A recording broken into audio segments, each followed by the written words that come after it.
Hi everyone.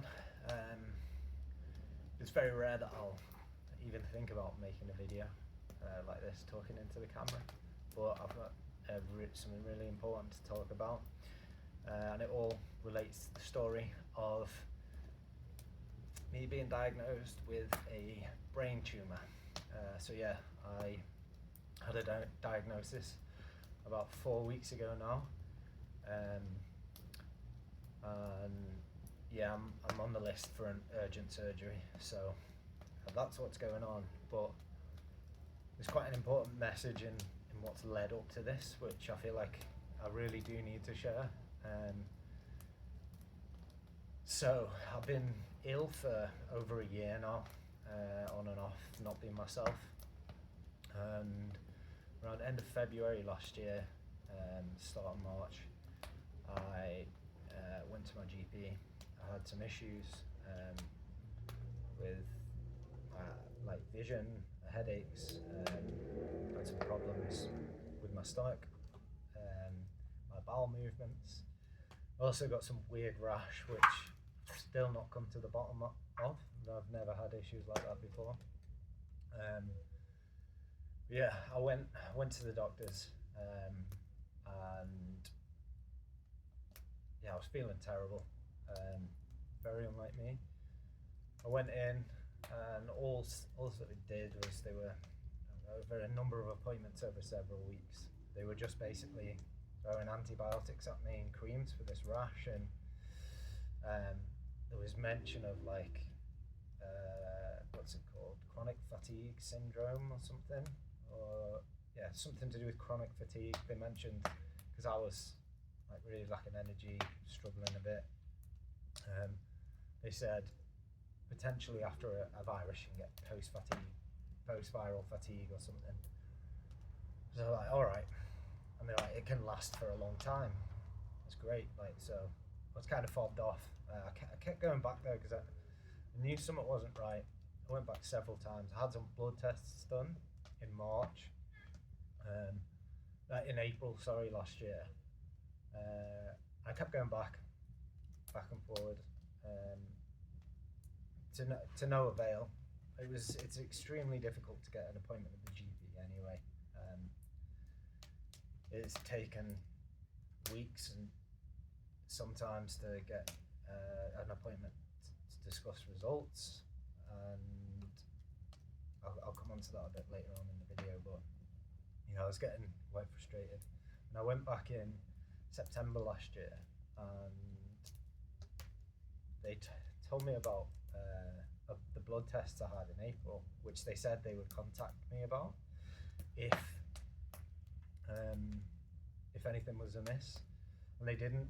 And apparently my kidney function was low. I don't know how, if this tumour is affecting that. They've not really discussed that yet, because all emphasis now is focused on getting this tumour out, because the position of it's causing me like constant headaches, and it's affecting my vision slightly. So yeah, they need to get it out because it could potentially do some permanent damage. But yeah, so they hadn't even told me about my blood results, and it was kind of frustrating. I had I had more blood tests, still getting nowhere. The GP didn't seem like they wanted to like look into anything. To be honest, it was kind of like potentially post-viral fatigue. Like, we'll monitor it over time. And I'm generally a healthy person. Never really had time off work for illness. When I was working in Cambodia, I picked up a parasite and lost like 3 stone in about 6 weeks. And I was misdiagnosed with that over there, but I kept working every day in the heat. Yeah, the only time I had time off work there was when they basically said to me, "How are you still walking? You're extremely dehydrated." And yeah, so basically I got put on a drip for like 2 days in hospital because I'd lost so much weight. I was so ill. And it turned out I had some nasty parasite that burrows through your skin and then works its way into your intestines and just eats all the good shit and the bad shit, I think. So yeah, that's really the only time I've had off work like ill, and I was off for like maybe just under a week, getting various tests and treatments before I was back again. Um, this what's been going on now has been like uh, affecting work for quite a long time for me. With a very sort of like desk-based job, so looking at screens and that, it's been really quite bad with my eyes and the headaches. So yeah, I was convinced there was something wrong, and what I think we have or as I certainly did growing up, we have this view of professions like doctors and lawyers and that they're all like they've worked hard to get there, they're all competent people, but what we forget is they're just people at the end of the day, and there are some people that are good, there are some people that are bad at their jobs no matter what they do, and there are some people that just, maybe they're overworked, maybe they have a high workload and they're stressed and they miss things, or maybe the systems and procedures around what they're doing just don't function well for what we need. But yeah, I was fobbed off essentially by the GP, and it got to the point where I was questioning myself, like, am I a hypochondriac? Like, am I making this up?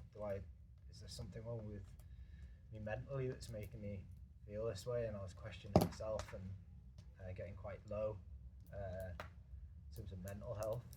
And it got to the point where I was like, I can't deal with this anymore. So I reached out to a close friend of mine who'd had some had like a health checkup from a private healthcare company, and I reached out to him and he put me in touch with them, which I'm really grateful for, if you're listening. And yeah, I went and had a full body MOT, full body MRI scans, blood tests, ECG, the works. And yeah, came back and I had a substantial sized tumour, smack bang in the middle of my head.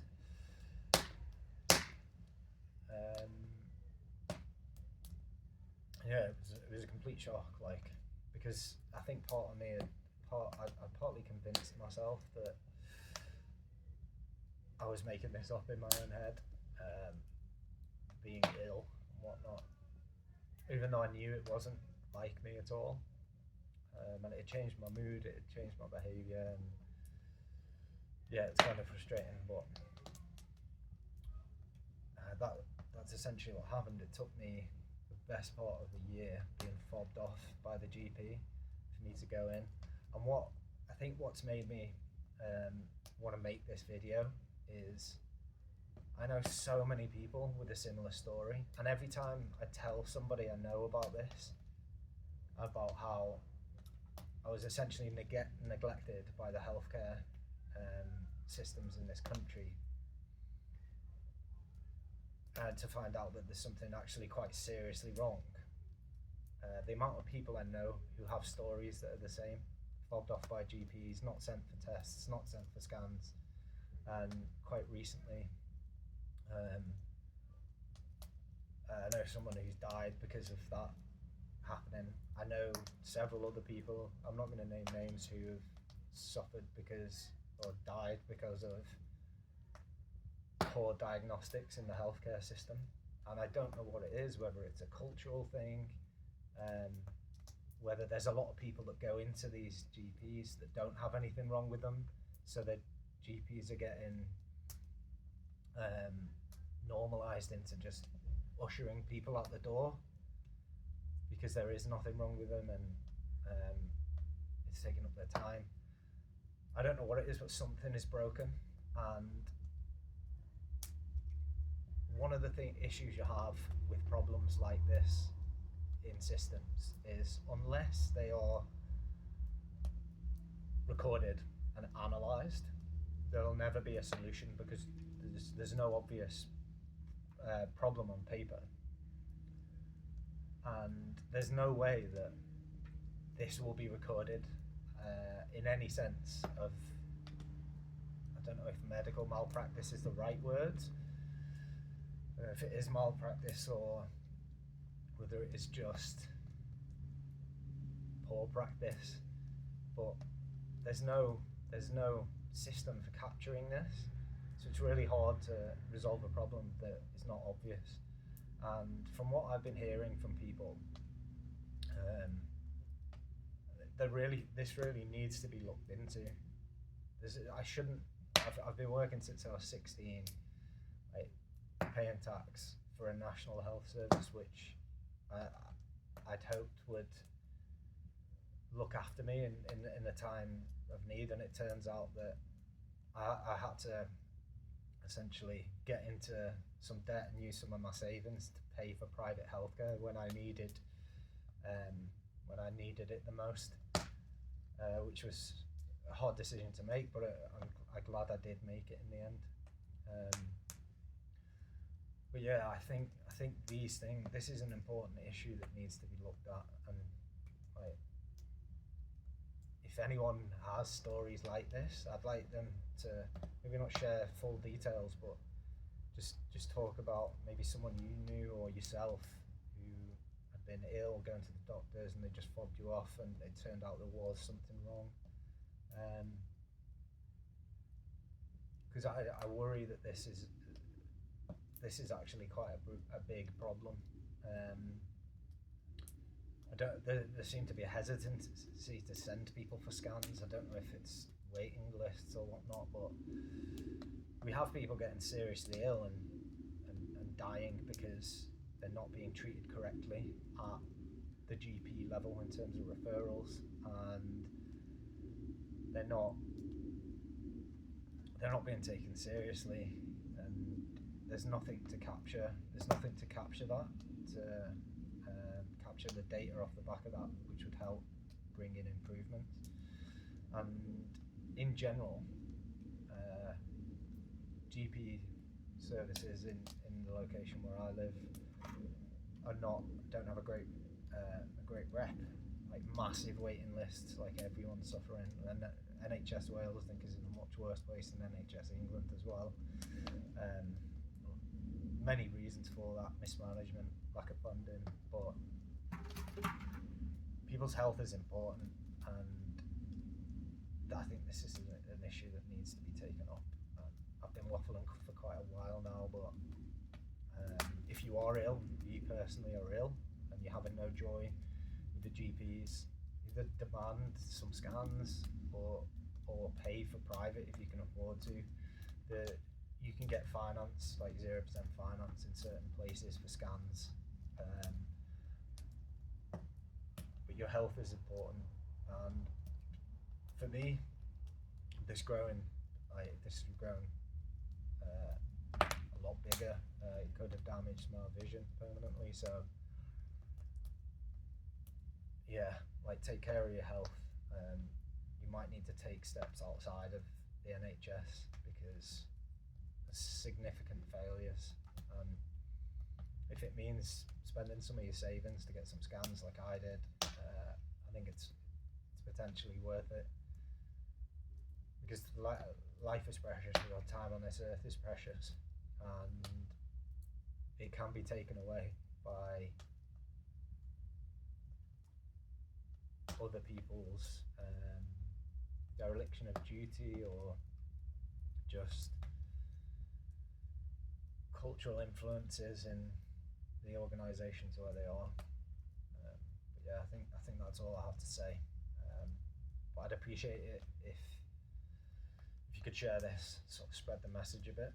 I think it's an important message to spread, because, like I say, I've heard a lot of people with similar experiences that have not been well and have been back and forth to GPs, have not been diagnosed or have been misdiagnosed, and then end up having something seriously wrong with them, whether that be cancers, in my case brain tumour. But yeah, I'd appreciate it if you could share this, and thanks for listening.